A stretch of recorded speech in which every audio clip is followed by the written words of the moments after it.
I got it.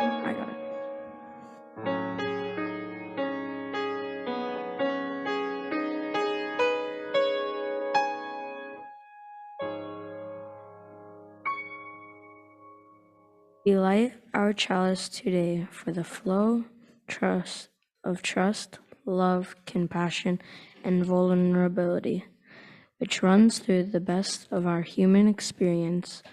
These are the things which underlie authentic relationship building and create the ability to covenant one with another. May we always be able to bring our authentic, trusting selves into this sacred space, and may we use what we learn here to change the world for the better.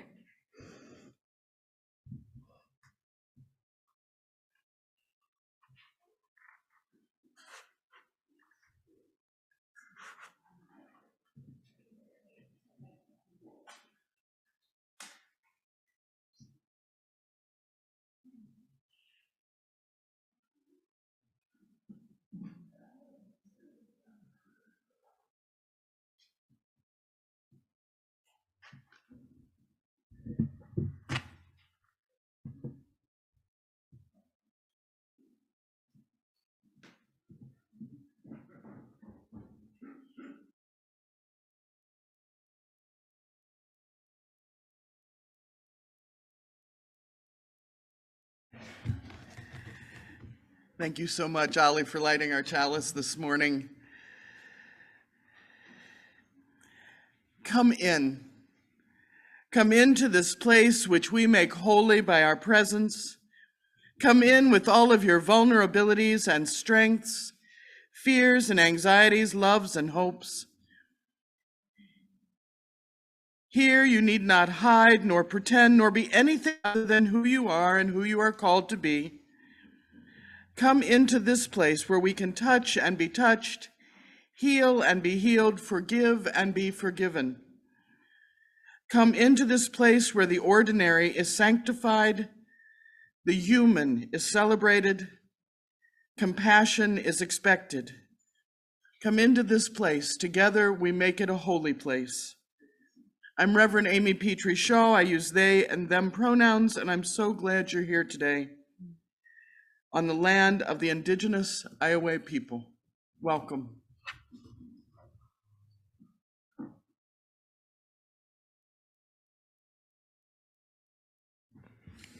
Good morning.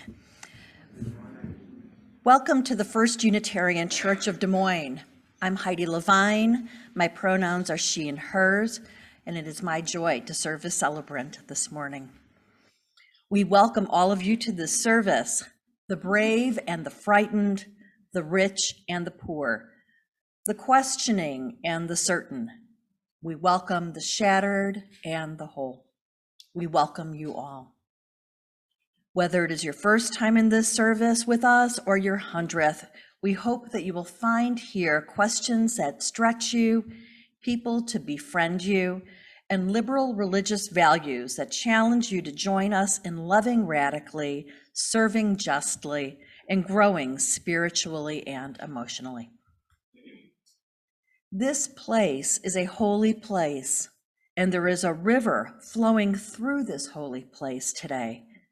A river telling us that we have worth and dignity, that we are somebody just as we are. There is a river telling us that here we can begin to trust that love for our authentic selves can be found and that there is hope.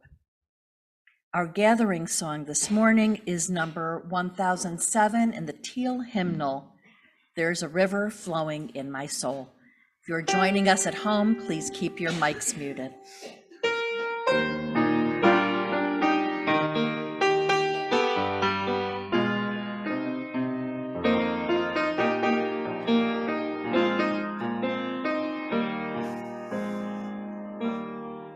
There's a river flowing in my soul.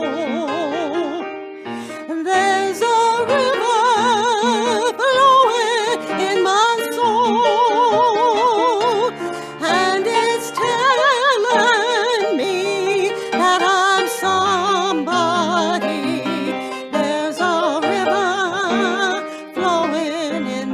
soul. There's a river flowing in my heart. There's a river flowing in my heart, and it's telling me that I'm somebody. There's a river flowing in my heart. There's a river flowing in my mind. There's a river flowing in my mind, and it's telling me that I'm somebody. There's a river flowing in my mind. There's a river flowing in my mind. There's a river flowing in my mind.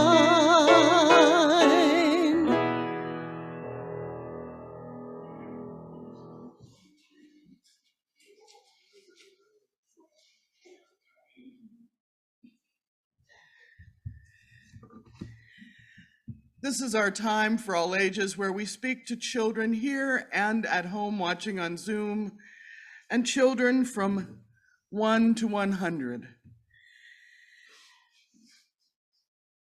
If you look at the title of our service today, it's Be Naked. Now, yeah, kind of exciting there. And some of you may have even wondered, I wonder what the minister's going to be wearing today.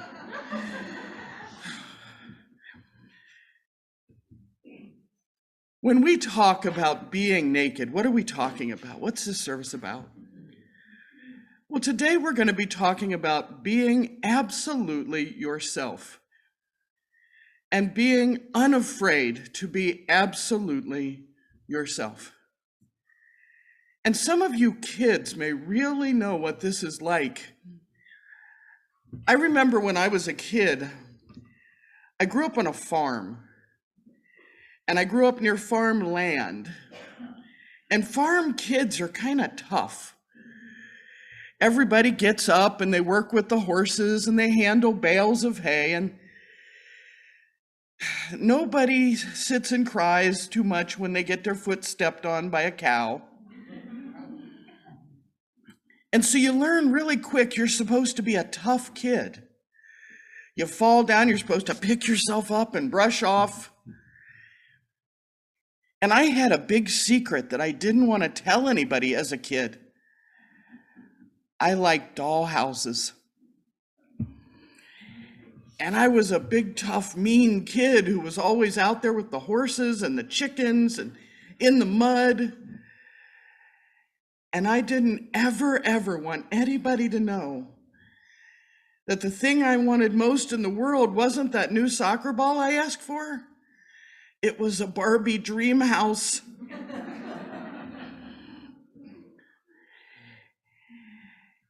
And eventually my secret came out. I had somebody come over to spend the night.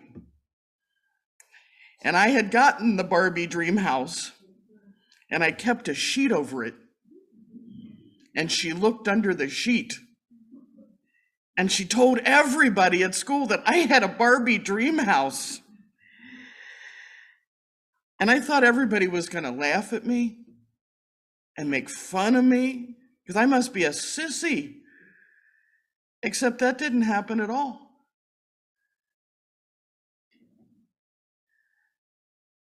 She told everybody because she thought I was silly for not telling people I had a Barbie dream house.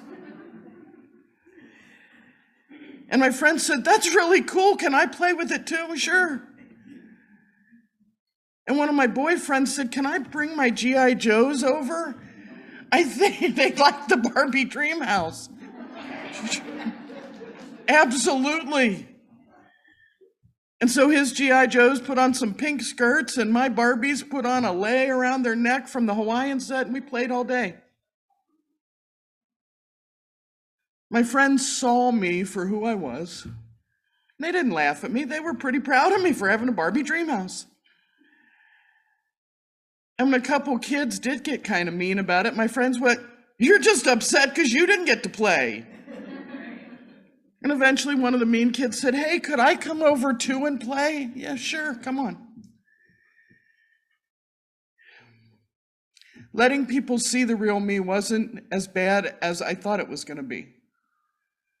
And once I got used to it, I did it more and more, and I realized if I had good friends, they'd help me show people the real me. It's a better way to be in the world when you show them the real you.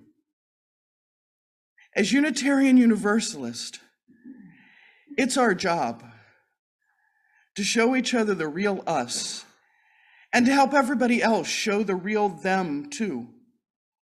That's what we're here for. To make it safe for everybody to say, "I like Barbie dream houses," or "I like sports," "I like kittens," "I like puppies," "I like to go play with bows and arrows," whatever. Whoever you are, you're welcome here. Whatever you like to play with, whatever you're interested in, you can be a rocket scientist or a ballet dancer, anything in between. And as a Unitarian Universalist, we're going to support you and your right to do that. So thank you for listening to my words today. Our offering words are presented with my normal gravity and solemnity because giving should never hurt. A Christian church had fallen on hard times, so hard that their minister had to take a second job delivering pizzas to make ends meet. On his first day on the job, he was walking past a huge construction site when he heard workers using the foulest language he'd ever heard. He stopped and indignantly asked the man closest to him, "Do you know Jesus Christ?" There was a long moment of silence, and the worker looked around and yelled up to his colleagues, "Hey! Anybody here know Jesus Christ? His pizza just got here." Now, we all know I'd make a lousy pizza delivery man. So the morning offering will now be given and received to support all the programs of our church. There is a link in the chat for those of you online. One half of our plate goes to our internal social justice programs. One half goes to support our faith and action partners, Knock and Drop and Just Voices.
Thank you all so much for your time, your talent, and your treasure. It is so appreciated by your church.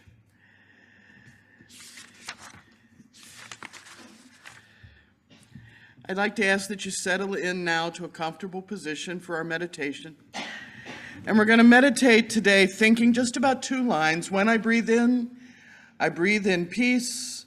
And when I breathe out love. Just something very simple today. I want you to focus on your breathing. We're going to do this for 1 minute. And you're going to be thinking in your head, when I breathe in, peace. When I breathe out, you're going to be thinking love. Just peace and love. 1 minute. Please join me in meditation, silent thought, or prayer.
We come together every week because community is so important.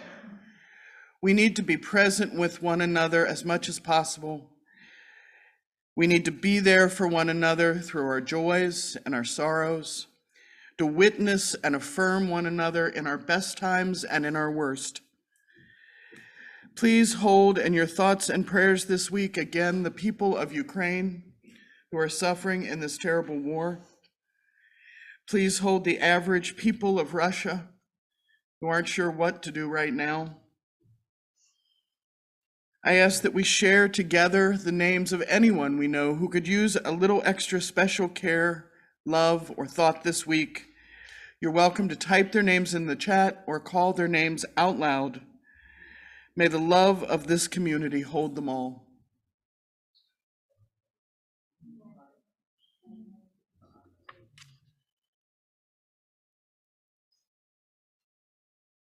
May the light of our community shine on the broken places of the world. May the work of our hands and our hearts support and aid and comfort all those who hunger or thirst for food, water, peace, justice, or freedom. May we never look away when we're needed. May the grieving be comforted. May the tired find rest. May the broken places be healed, and may those who are filled with joy and laughter be abundant.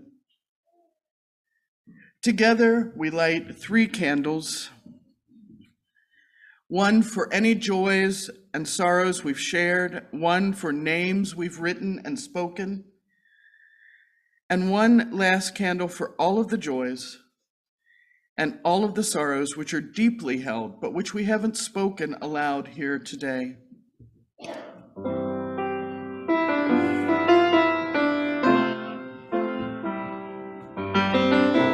Comfort me, comfort me, comfort me, oh my soul. Comfort me, comfort me,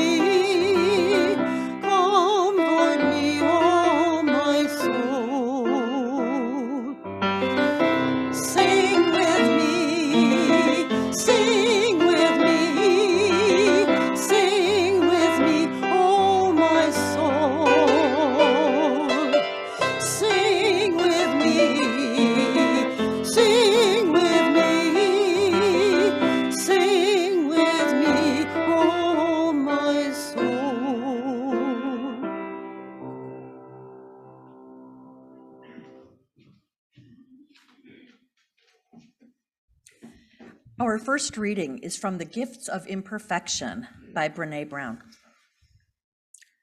Wholehearted living is not a one-time choice.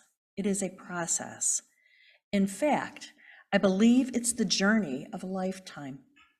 My goal is to bring awareness and clarity to the constellation of choices that lead to wholeheartedness, and to share what I've learned from many, many people who have dedicated themselves to living and loving with their whole hearts. Before embarking on any journey, including this one, it's important to talk about what we need to bring along. What does it take to live and love from a place of worthiness? How do we embrace imperfection? How do we cultivate what we need and let go of the things that are holding us back? The answers to all of these questions are courage, compassion, and connection, the tools we need to work our way through our journey. Now, if you're thinking, great, I just need to be a superhero to fight perfectionism, I understand. Courage, compassion, and connection seem like big, lofty ideals. But in reality, they are daily practices that, when exercised enough, become these incredible gifts in our lives. And the good news is that our vulnerabilities are what force us to call upon these amazing tools. Because we're human and so beautifully imperfect, we get to practice using our tools on a daily basis. In this way, courage, compassion, and connection become gifts, the gifts of imperfection.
Thank you for that gift. Our second reading is from Present Over Perfect by Shauna Nyquist and Brene Brown. Who told me that keeping everything organized would deliver happiness? What a weird prescription for happiness. Why do I think managing our possessions is a meaningful way of spending my time?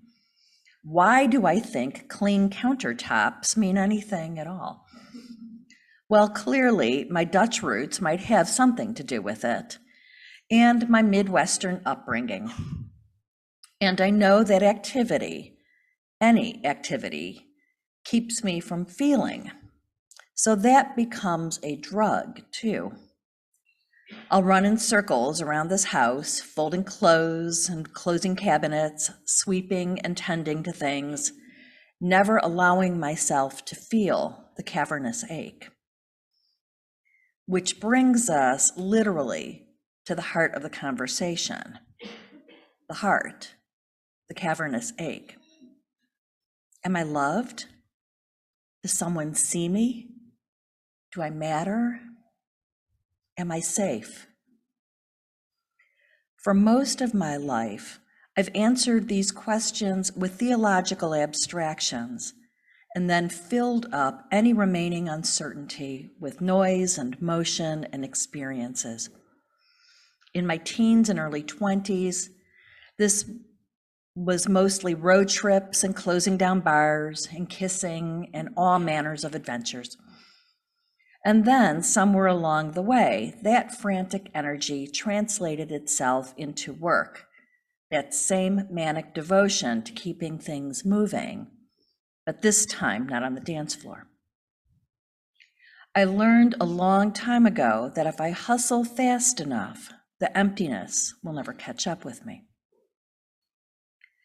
You can make a drug, a way to anesthetize yourself, out of anything.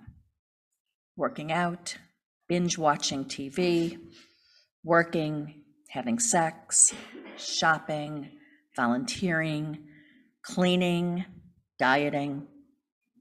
Any of those things can keep you from feeling pain for a while. That's what drugs do. And used like a drug over time, shopping or TV or work or whatever will make you less and less able to connect to the things that matter, like your own heart and the people you love. That's another thing drugs do. They isolate you. Most of us have a handful of these drugs, and it's terrifying to think about living without them. It is terrifying, wildly unprotected, vulnerable, staring our wounds right in the face. But this is where we grow, where we learn, where our lives actually begin to change. Our centering song today is number 298 in the gray hymnal, Wake Now, My Senses.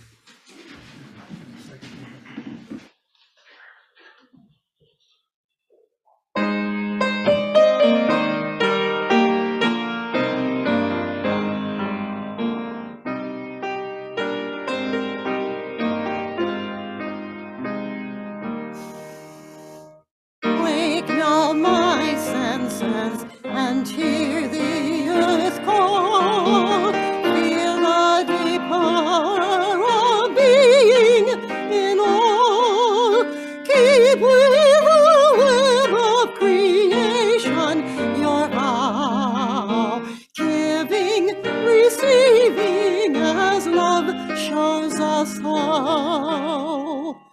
Wake now my reason, reach out to the new.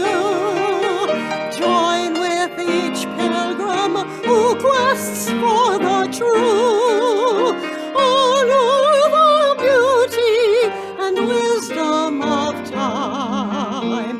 Soften thy limit and praise the sublime. Wake now compassion, give heed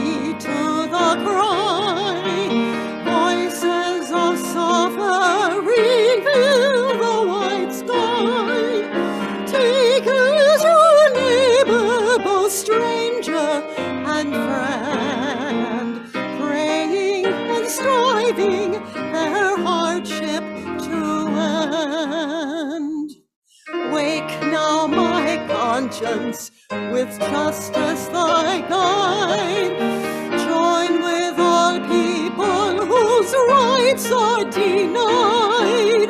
Take not for granted a privileged place. God's love embraces the whole human race.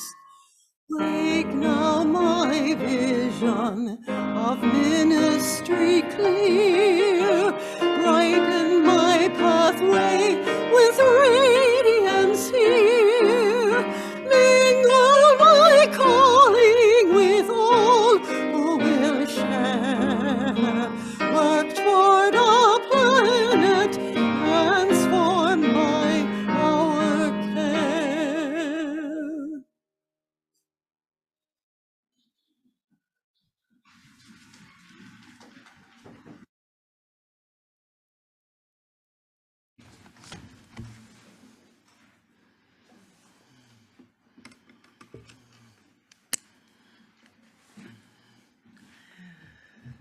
If we're going to start moving, we have to start somewhere. So I am going to start back near the beginning. Do you remember the first time you deliberately lied to a grown-up? Now let's do the straw poll. How many of you was it about petty theft? We got a few. How many was it about eating something you weren't supposed to have eaten? A few of those. And the big one, how many of you was it about where you had been?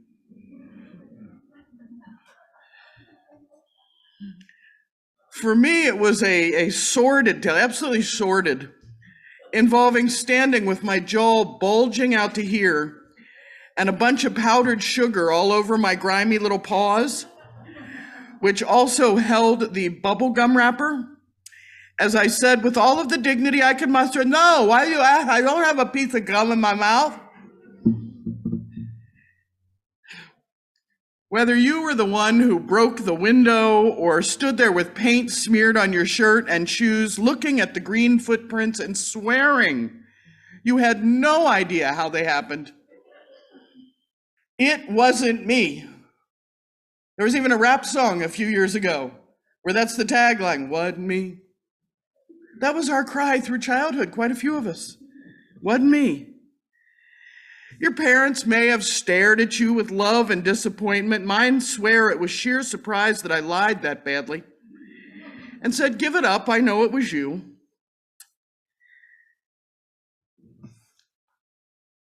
And when you're called out like that, what happens? You stand there dismayed at being seen. I know I was ashamed of my love for sugary stuff. I wanted to disappear, so the next time I got my hands on a wad of bubble yum, I got away with it. I figured out how to hide the evidence, at least until it ended up in my hair. Brand new humans, babies, children, they exist without knowing how to hide. They're open, they're unashamed. What you see is what you get. They pee on their own heads. They eat whatever they're interested in. They giggle at everything. They are absolutely themselves. In the Tanakh, or the Hebrew Bible, Adam and Eve are still the mythological first people, and they have this amazing vulnerability, just like babies. They're naked, they're unconcerned. In that story, their God is actually with them there in the garden. Their God is not some distant theological construct. It is walking among the trees.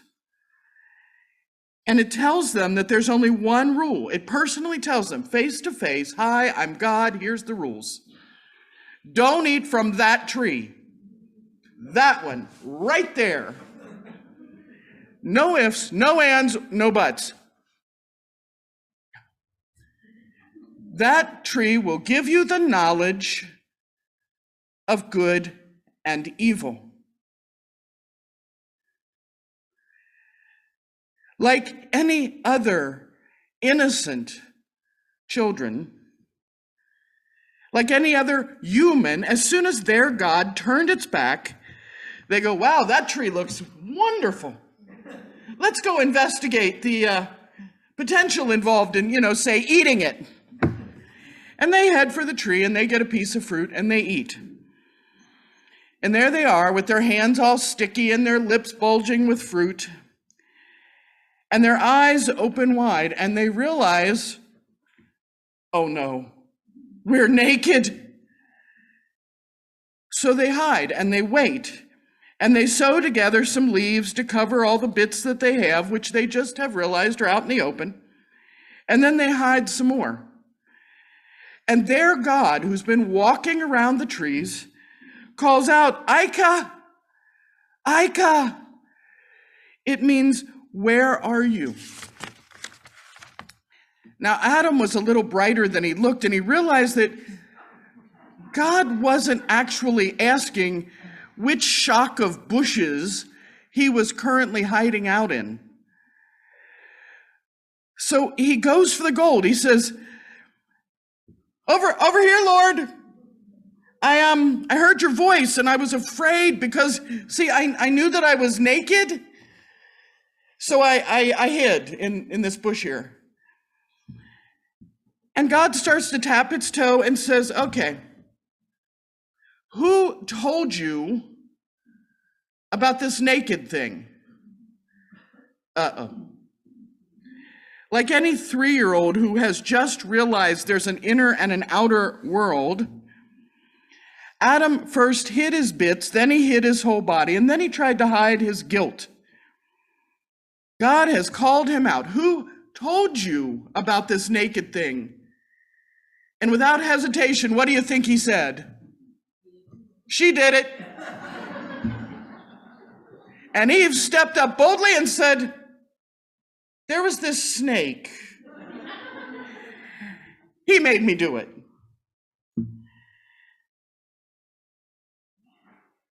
The first mistake, the first sin, if you will, that Judaism and Christianity and Islam all recognize isn't murder or rape or even theft.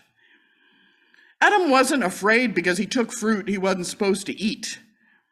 I was afraid because I was naked. I was afraid that you would see me. I was ashamed of what I was showing the world. I was ashamed that you might see where I had screwed up. The story of Adam and Eve is about the moment when relationship is damaged, when covenant between people is broken and trust is shattered. It's also about that moment when someone you thought you knew does something and you find yourself asking, Aika, where are you? Who are you? Where's the real you behind your actions? As a child that believes that all things are one, a child doesn't know yet how to lie. And there's no hiding. Here I am. I did it. Your kid will paint your wall in black paint and go, yep, that was me. But as we age, that kind of nudity is unbearable. Ever ask a 13-year-old? Was that you that tripped out there? Oh, no. I don't want you to see me. I put on layer after layer to hide the nakedness. Wasn't me. Starts playing all over again. And I'm absolutely fascinated by the differences between the Jewish version and the Christian version of the Adam and Eve story. Because it matters. In the Christian text, once God realizes what Adam and Eve have done, God makes them garments of skin to replace their leaf coverings. He gives them leather pants. This is taken to mean by theologians that God actually used animal hides to make clothing, and it's heartbreaking. This is an act that says the parent realized the child has entered into a permanent state of hiding, the vulnerability that they're now aware of, and the parents happy that they should do so. Wait a minute. This is like your child saying to you, someone said I was ugly. And you say to them, not, you're perfectly imperfect just as you are, but yeah, about that, let me buy you a mask.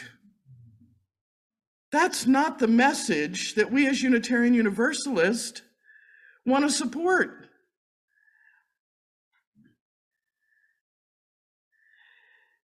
The Hasidic Jewish version is different.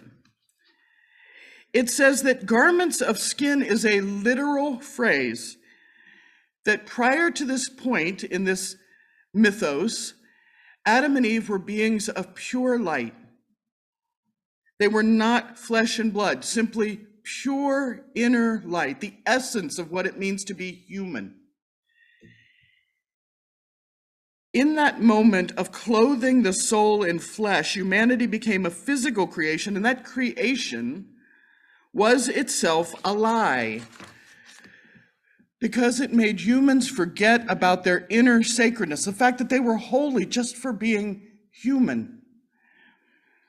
And instead, it made them become so accustomed to hiding in their own flesh that they could no longer see that fire in themselves or in others. Their actions caused by their physical bodies were a lie, a way of coping with their environment and their culture and their physical situation, which none of that reflected that sacred humanity underneath. That's the opposite of the Christian version. In the Hasidic version, God didn't forget that holy fire made up humans. God tried to let them know that God wanted them to be seen. Aika, where are you? Even knowing they had eaten, even knowing they had done something God asked them not to do, God still wanted to see them, didn't want them to hide. Even mistaken, even embarrassed, foolish, misguided, their God said to them, show yourself, be real with me, come on, it's okay. I'll dress you for your sake because you're worried. But let me see the real you. Aika, where are you?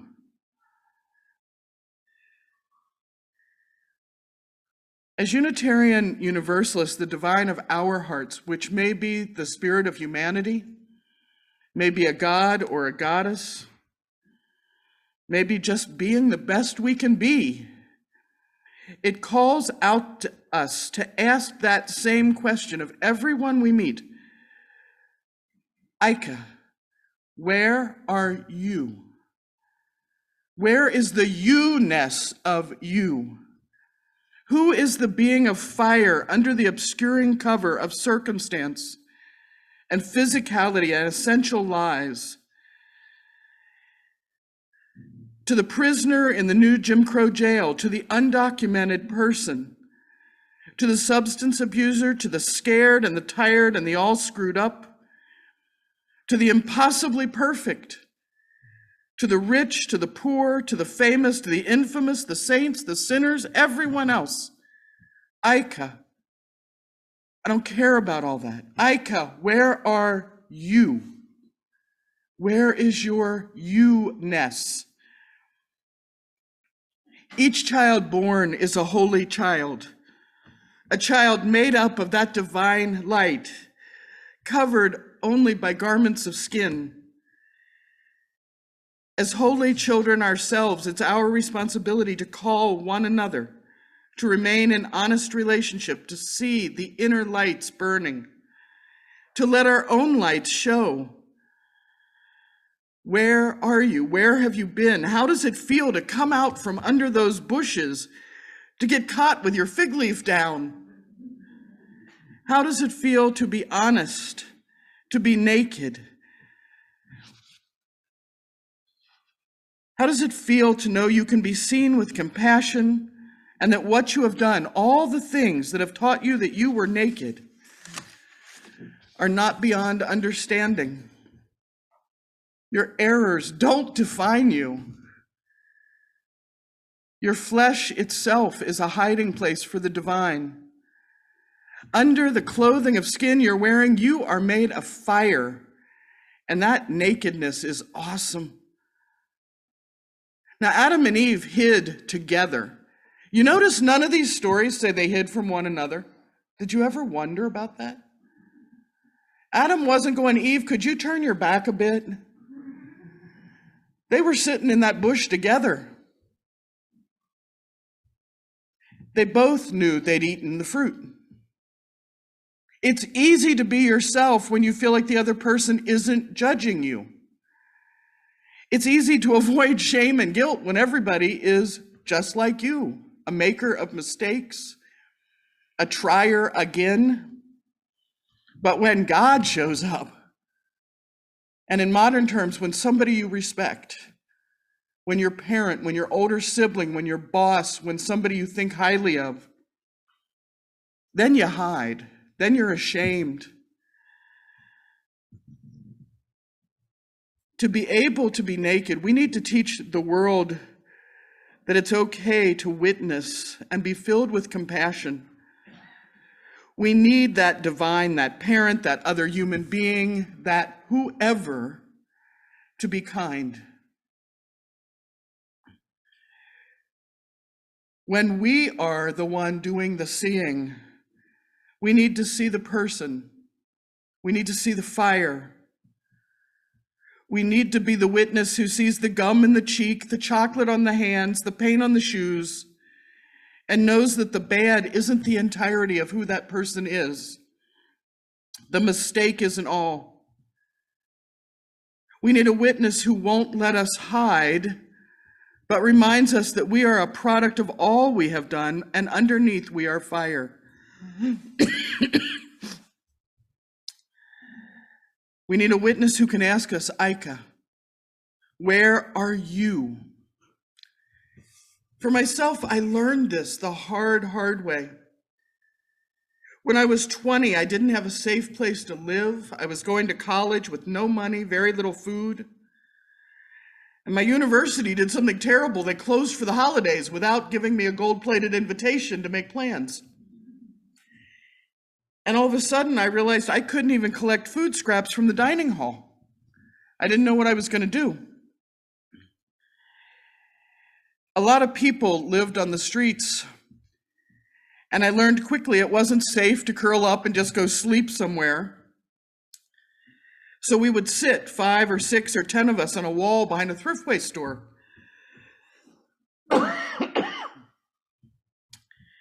Throughout most of the night when it wasn't safe.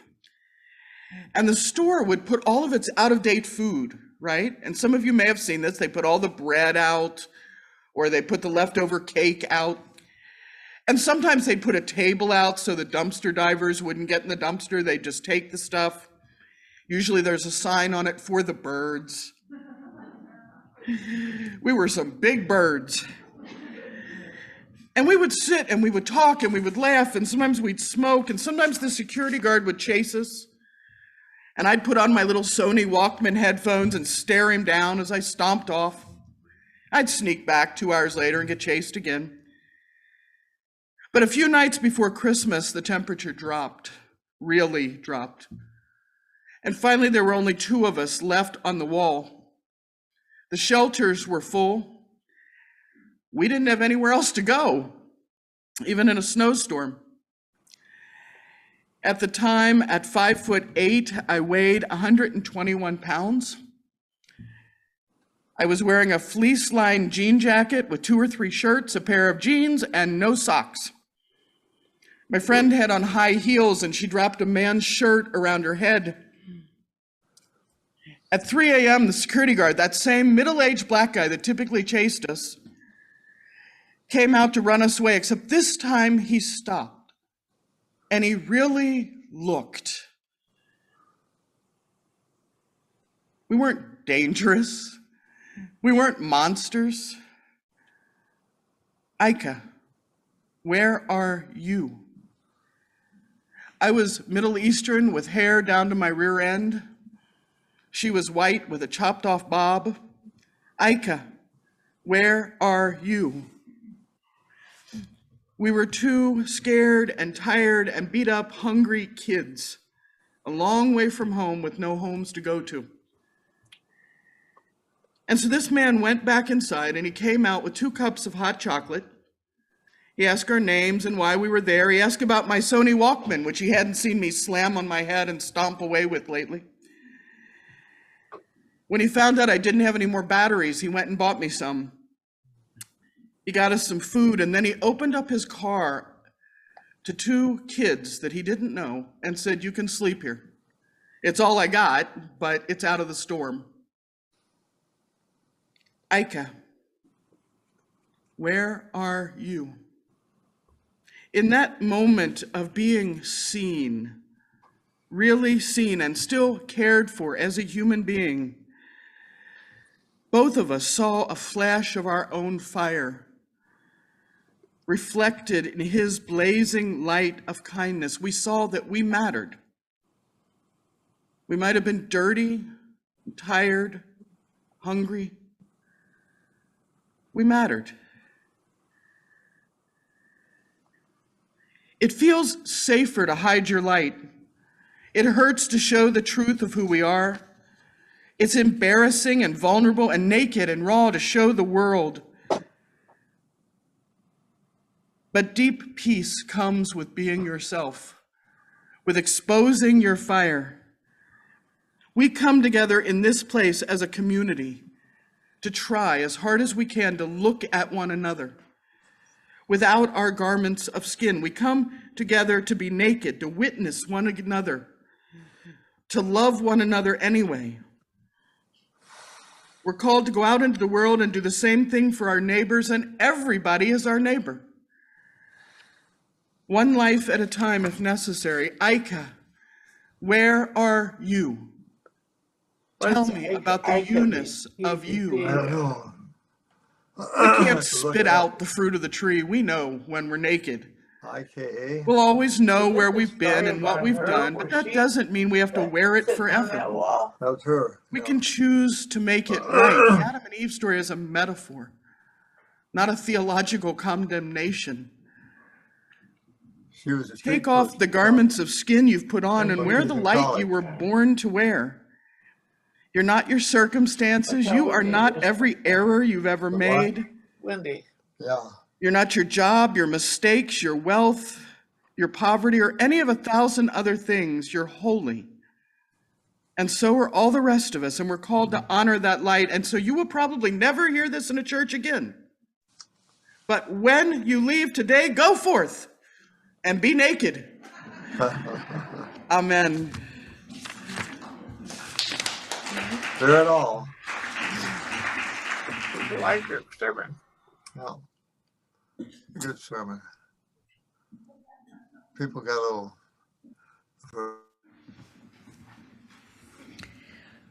We extinguish our chalice, but hope continues, uncertain and true, like candlelight, ready to spark again.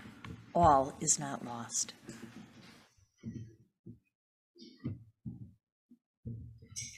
Our final song today is number 168 in the gray hymnal, One More Step. Again, if you are at home, please keep your mics muted as you sing along.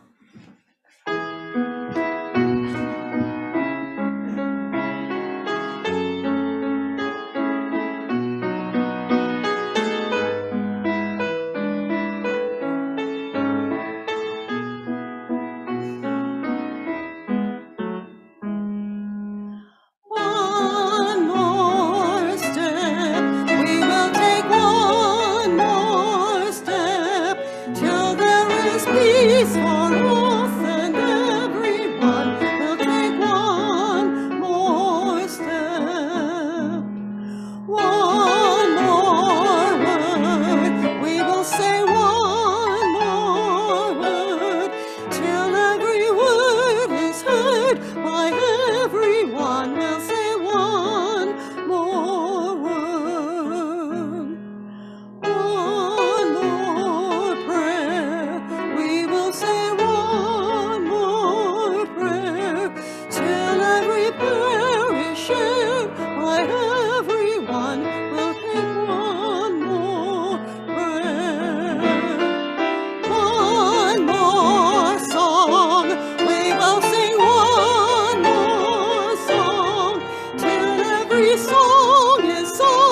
by everyone, we'll sing one more song.